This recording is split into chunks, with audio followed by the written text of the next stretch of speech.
আসসালামু আলাইকুম। একটা পেশেন্ট কাফ ওর কাশি নিয়ে আসলে আমরা কিভাবে সেটা ডায়াগনোসিসের দিকে পৌঁছাবো, অ্যাপ্রোচটা কীরকম হবে আমাদের, সেটা নিয়ে আজকে আমরা কথা বলবো। তো কাফ নিয়ে যদি আসে একটা পেশেন্ট, প্রথমে আমরা সেটা দেখব যে ফিভার নিয়ে আসছে কিনা। কাফ উইথ ফিভার যদি হয় তাহলে আমরা তিনটা ডিফারেন্সিয়াল ডায়াগনোসিস চিন্তা করব। একটা নিউমোনিয়া, তারপর lung abscess and pulmonary tuberculosis. এই তিনটা ডিফারেন্সিয়াল ডায়াগনোসিস আমরা ফিভারের সাথে আসলে চিন্তা করব। চিন্তা করলে এই তিনটাকে আমরা কীভাবে ডিফারেন্সিয়েট করব, নিউমোনিয়া কি না সেটা দেখার জন্য যখন আমরা বলি প্রথম দুইটা যেটা আছে নিউমোনিয়া এবং লাং অ্যাবসেস, এই দুইটা পেশেন্টই টক্সিক থাকবে এবং হাই গ্রেড ফিভার থাকবে। আর পালমোনারি টিউবারকুলোসিস যেটা, এটা লো গ্রেড ফিভার থাকবে এবং দেখে টক্সিক মনে হবে না। তাহলে প্রথম দুইটার সাথে তৃতীয়টা পার্থক্য হয়ে গেল। High grade fever toxic look, সেটা হলো নিউমোনিয়া আর লাং অ্যাবসেস। আর পালমোনারি টিউবারকুলোসিসের ক্ষেত্রে এই দুইটা থাকবে না, সেটা থাকবে লো গ্রেড ফিভার। তো নিউমোনিয়ার যদি আমরা স্পেশাল ক্যারেক্টারিস্টিক্স চিন্তা করি, সেখানে যে কাফটা থাকবে সেটা কীরকম হবে, প্রথমে ড্রাই থাকবে, পরে সেটা প্রোডাক্টিভ হবে। ড্রাই থেকে প্রোডাক্টিভ হবে পরবর্তীতে। প্রথমে ইনিশিয়ালি কী হবে, সেটা ড্রাই কফ নিয়ে আসবে। আর যে স্পুটাম প্রোডাকশনটা হবে, স্পুটামটা হবে কি রাস্টি স্পুটাম বলা হয়। নিউমোকক্কাল নিউমোনিয়াতে স্পেশালি সেটা কি হয়, রাস্টি স্পুটাম হয়। আর লাং অ্যাবসেস যেটা, এটা প্রথম থেকেই একদম প্রফিউজ এবং ফাউল স্মেলিং স্পুটাম সহ নিয়ে আসবে এবং দেখে কি থাকবে, সেটাও টক্সিক থাকবে। হাই গ্রেড কি থাকবে, টেম্পারেচার থাকবে। High grade fever with temperature কি থাকবে, টক্সিক লোক থাকবে। তাহলে লাং অ্যাবসেসের ক্ষেত্রে সেম এরকমই থাকবে, কিন্তু এখানে যে কাফটা হবে প্রথম থেকেই ফাউল স্মেলিং এবং প্রোডাক্টিভ।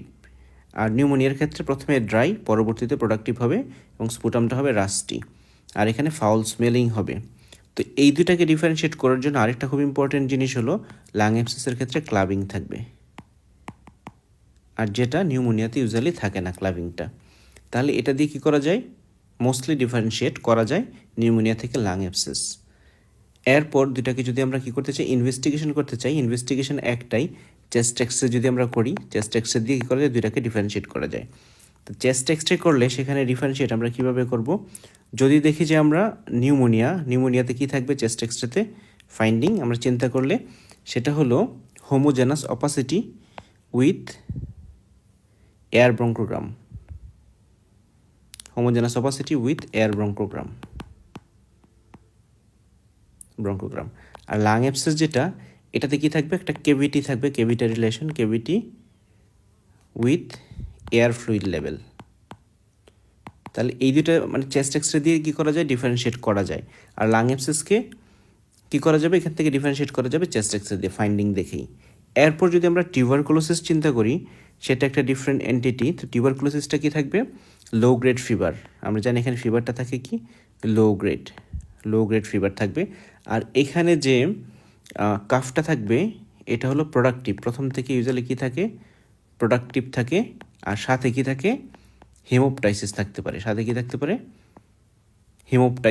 থাকতে পারে পালমোনারি টিউবারকুলোসিসের ক্ষেত্রে।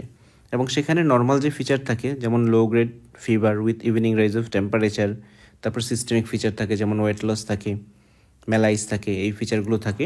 আর এখানে যদি আমরা চেস্ট এক্সরে করি, তাহলে আমরা কী পাবো, চেস্ট এক্সরের ক্ষেত্রে পাওয়া যাবে পেচি অপাসিটি।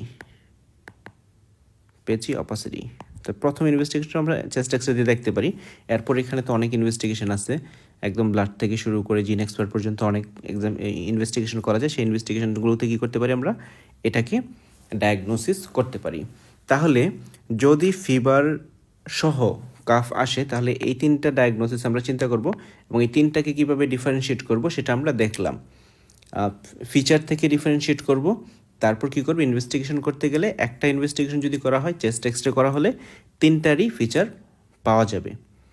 এই ফিচারগুলোর মাধ্যমে কাফ উইথ ফিভার যদি আসে, তখন আমরা কি করব, ডিফারেন্সিয়েট করে ফেলবো, কোনো সমস্যা হবে না এখানে। এরপর যদি দেখি আমরা কাশি আসছে একটা লং হিস্ট্রি নিয়ে, যেটা পেশেন্ট নিজেই বা পেশেন্টের অন্য যে সাথে থাকবে অ্যাটেন্ডেন্ট, সবাই বলবে যে তার হাঁপানি বা এরকম সমস্যা আছে, শ্বাসকষ্টের সমস্যা আছে। তখন আমরা দুইটা ডায়াগনোসিস চিন্তা করব, একটা হলো ব্রঙ্কিয়াল অ্যাজমা, আরেকটা যেটা সেটা হলো সিওপিডি। কমন এই দুইটা ডায়াগনোসিস আমরা চিন্তা করব। তো এই দুইটাকে কীভাবে ডিফারেন্সিয়েট করতে হয় আমরা সবাই জানি, হিস্ট্রি থেকে ইউজুয়ালি ডিফারেন্সিয়েট করা হয়। অ্যালার্জিক হিস্ট্রি থাকলে, ফ্যামিলি হিস্ট্রি থাকলে ব্রঙ্কিয়াল অ্যাজমার দিকে যায়। তারপরে ক্রনিক স্মোকার, তাদের ক্ষেত্রে সিওপিডি বেশি হয়। তবে আমরা এখানে ডিফারেন্সিয়েট করব কাশি থেকে, কাফটা কীরকম হয় এটা থেকে ডিফারেন্সিয়েট করার চেষ্টা করব। ব্রঙ্কিয়াল অ্যাজমার যেটা, এটার কাশিটা ইউজুয়ালি হয় ড্রাই, ইউজুয়ালি এটা ড্রাই হয় এবং এটা কি হয়, নাইটে প্রিডমিনেন্ট হয়, ওর্স হয় নাইটে, নাইটে বেশি খারাপ হয়। আর যেটা হলো সিওপিডি, এটার ক্ষেত্রে ড্রাই হতে পারে অথবা প্রোডাক্টিভও হতে পারে, ড্রাই অথবা প্রোডাক্টিভ দুইটাই হতে পারে, এবং এটা খারাপ থাকে ইউজুয়ালি মর্নিংয়ে, ওর্স ইন দ্য মর্নিং। তাহলে অ্যাজমা সিওপিডিকে হিস্ট্রি থেকে আমরা যদি দেখি শুধু কাফ থেকে যদি ডিফারেন্সিয়েট করতে চাই, তাহলে সেটা আমরা মাথায় রাখবো কি, এখানে যেটা হলো অ্যাজমার ক্ষেত্রে এটা ইউজুয়ালি ড্রাই থাকে এবং নাইটে বেশি খারাপ হয়। আর সিওপিডির ক্ষেত্রে ড্রাই অথবা প্রোডাক্টিভ দুইটাই হতে পারে এবং সেটা মর্নিংয়ে বেশি খারাপ থাকে। এই ফিচার সাথে অন্যান্য সাপোর্টিং যে ফিচার আছে সেই দুইটা দিয়ে আমরা কি করব, সেগুলো দিয়ে অ্যাজমা এবং সিওপিডিকে আমরা ডিফারেন্সিয়েট করব কাশি নিয়ে যদি আমাদের কাছে প্রেজেন্ট করে। এখন কাশির সাথে যদি প্রফিউজ এক্সপেক্টোরেশন নিয়ে আসে আমাদের কাছে, যে অনেক বেশি স্পুটাম বের হয়, তখন আমরা ডায়াগনোসিস চিন্তা করব দুইটা, একটা ব্রঙ্কিয়াকটেসিস আর একটা লাং অ্যাবসেস। এই দুইটার ক্ষেত্রেই প্রফিউজ এক্সপেক্টোরেশন হয় এবং দুইটাতেই দেখা যায় ফাউল স্মেলিং হয়, এমনকি দুইটাতে কি থাকতে পারে, পোস্চুরাল ভেরিয়েশনও থাকতে পারে। তাহলে ডিফারেন্সিয়েট কীভাবে করব? লাং অ্যাবসেস যেটা আমরা দেখলাম, এটা হলো কি থাকে, এখানে টেম্পারেচারটা বেশি থাকে, মানে এটা ফিব্রাইল ইলনেস, এতে কী থাকে, ফিভার থাকে ইউজুয়ালি। আর ব্রঙ্কিয়াকটেসিসে ফিভারটা কমন না, এটা একটা। আরেকটা হলো লাং অ্যাবসেসটা ইউজুয়ালি ইউনিলেটারাল হয়, আর এটা হয় কি বাইলেটারাল এবং ইউনিলেটারাল দুইটাই হইতে পারে।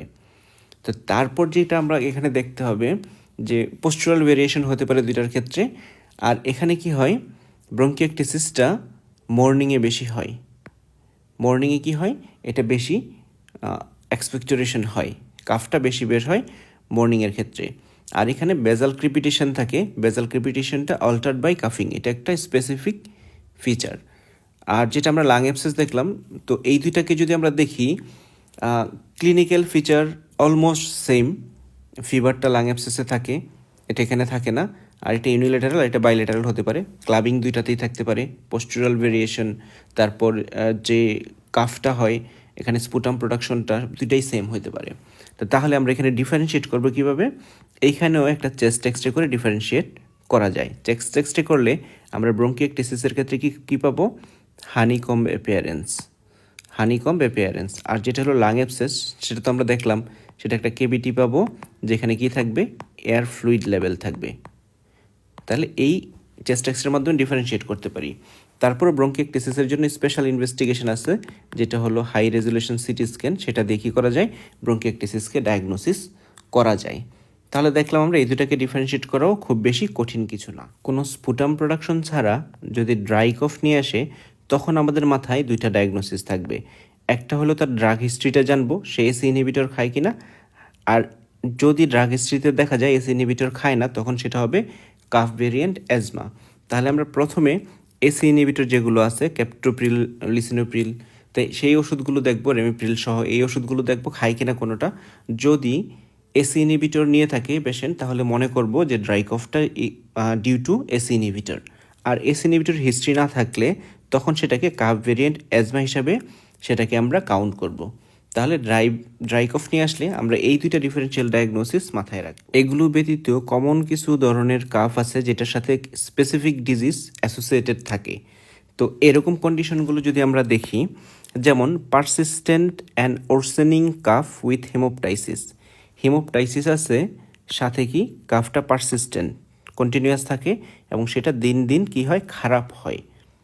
তাহলে কাফটা কি পারসিস্টেন্ট এবং ওরসেনিং দিন দিন কী হয়, খারাপ হয়, সাথে হেমোপটাইসিস আছে, এরকম হলে আমরা ব্রঙ্কিয়াল কার্সিনোমা মনে করবো। এর সাথে অ্যাসোসিয়েটেড ফিচারগুলো আমরা জানি, স্পেশালি এল্ডারলিদের হয় এবং সেখানে কি হয়, ওয়েট লস থাকে, কেকেটিক পেশেন্ট থাকে, এরকম হয়, সেখানে কি থাকে, লিম্ফেডেনোপ্যাথি থাকে, সেগুলো থাকতে পারে।